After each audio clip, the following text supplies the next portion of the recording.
All right, welcome back to Torture Fest here on Razor Radio. I'm Andy fucking Ford. That's Tanner Prophet. With us is Dr. Death. That's right, baby. Last time he was on Razor Radio, we were sitting eating burgers at Grill 'em All, I think. Yeah, last time we were at Grill 'em All, it was a great experience. Our album had just come out, Homicidal Ideation, and I was just eating with my family, and you guys just rolled up to me and like, come on, interview, and it Yeah, was a beautiful hell yeah. experience, man. That's the way we do shit. I fucking appreciate that so much. That's why I always thank you guys on my fucking album credits. But then again, you've returned a favor to us this last week too, because you mentioned the singles coming out. And Oh, you yeah. gotta come on Razor Radio. And he's like, why don't you set up a Torture Fest? And I'm like, that's a good idea. And here we are. Yeah, that's how we were, man. Because Yeah. I was like, dude, There's the single right there. you want to interview? Why You don't know, you let's just go come Torch to the Fest. damn festival, So, and then you that- can just go live. Yeah, and here we are. That's what we're doing right now. So, tell us about the single. All right, so the single, it all came from my daughter gave me this artwork for like Father's Day, right? And it was album cover, and then she gave me this other album art for my birthday, and what do you call it? Like we were working on our new single, which is in fucking Spanish, and it's called fucking Forensics. All right, what you mean? And it's Just all white guys. and it's all about like medical, mal fucking practice and shit. And in fucking essence, it is fucking Goratorium and Dr. Death at the same time. So here's a question for you. So, how different is it as in terms of stylistic wise, say to the Purity single? Like, Okay. what did you do differently on this one compared to the Forensic single that we're about to The hear? difference were like fucking we're talking about our like first rehearsal. We're like writing the Purity, and that was like almost like fucking 7 years ago. Whereas fucking this is just like last year during the pandemic, we had actual fucking time where we had time to write, we had time to evolve as musicians, and we had this vision of just going more extreme than the last album. Whereas our like fucking first album had like some things of slam, some like gore grind, some like brutal death stuff. Now Just fucking about every. this new album has some like porno gore stuff, has the slam, has brutal stuff, and is a lot faster, and it has samples, and there's one song in Spanish, and my daughter made the artwork for the single. Our like new albums will be out in Halloween, and it will feature the same artist from Homicidal Ideation, Raulo Casares, and he drew this amazing piece that I can't show yet, but I will soon, very soon enough. That's awesome. So hold on, Andy.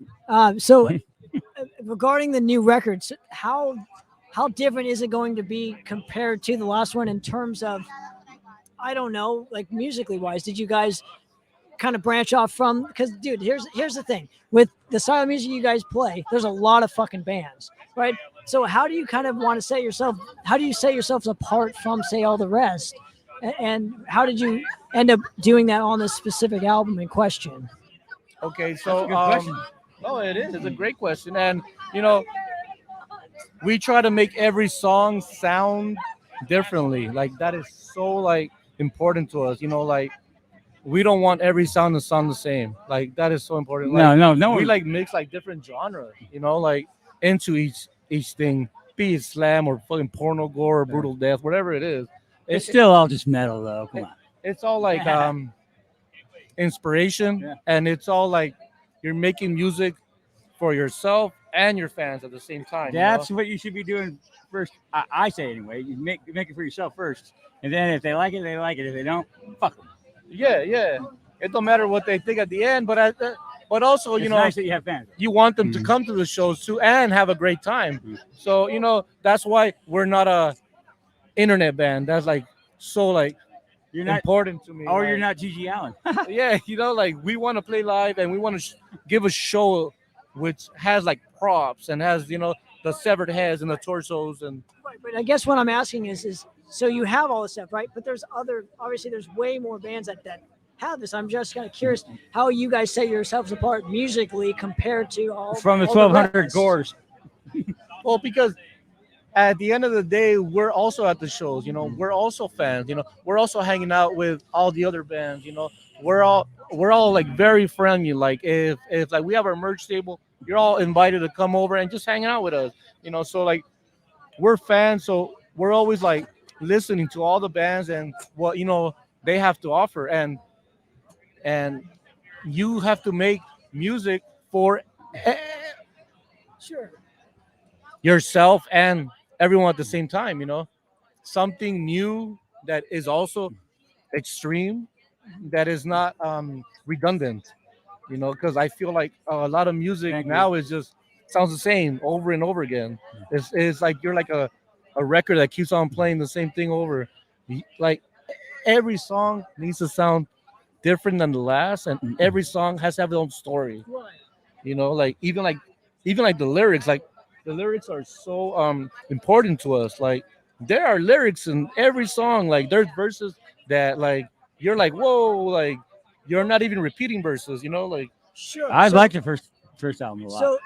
So going off of the point, you say you're mentioning how lyrics are super important.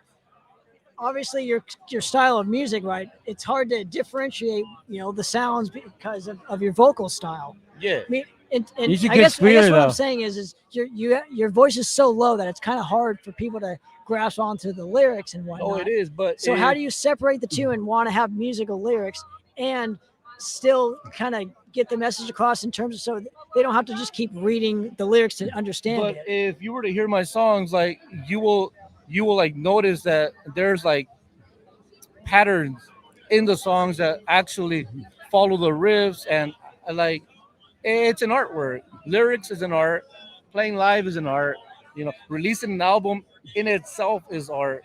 So you have to make sure to give it 100%, and like not just like be like half-assed like they say, and fucking no lyrics. I'm just gonna make noise. Okay, I'm done. No, like it's your no. So maybe that's the difference. You guys put more care into. Dude, that he's a specific master at the aspect. pig squeals, man. He Well, I does that know. shit fucking awesome. I know that, but I'm saying like maybe that's the difference is you put a lot of effort into the lyrical aspect to where you want it to count rather than just making garbling noises or whatever it is. So, Yeah, because I could do that like in the restroom. in the That's shower. fucking funny. In the shower, right? Like we all could. But listen to you though. I can tell you're a big fan of Discord growing up. Oh yeah, I'm a huge fan of Discord. I'm a huge fan of Cannibal Corpse. I am a huge fan of Hemorrhage, like them Yeah. on stage and their live thing that they do. Sure. It just Oh, blows me Baby Shark away. too, probably. Like I am like all about the stage. Mhm. You know what I mean? And how like you're drawn in. I can see that. Like, you know what I mean? Like if like you're paying for a ticket, so you need to be entertained. Like I'm coming from like a wrestling background too, not just like music, It's like you need to be entertained if you buy a ticket, right? No wonder he likes Grill 'Em All so much. Oh, I love Grill 'Em All, brother. Oh, the I'm wrestling always guy. there like probably once a month, Yeah. twice a month, So what? Shout out to the owners. Absolutely. They Big are shout out to awesome Nick. people. Travis, Ryan, and Nikki. Nikki, yes, man. Oh, and we're They gonna give a always treat me shout out like royalty. to Final Decree and Glenn Rogers fucking checking That's us right. out here, man. That's right. And if you haven't heard Final Decree yet, you need to go check that out. It's some good shit. You have a new single out. Let's play the single. I want to thank you. Oh. We want to thank you Yeah, guys let's do it for right now. coming on the show and hanging. We have a intro on it where I asked like one of my friends that he does keyboards like synthesizers, and I asked him if like he could do something very like gore metal, almost like the Hemorrhage intro off their first album, and he nailed it. And on the single we have like the full version, but on the album it is like a shorter version. All right, well, let's play the single. Let's do it. You know, Let's do it. right now, this is brand new Goratorium. Oratorium. What's the name of the track again? Forensics, and it's in Spanish. All right, Yeah, let's do Forensics it. on. That's our first one. Razor Radio. Oh, that was good.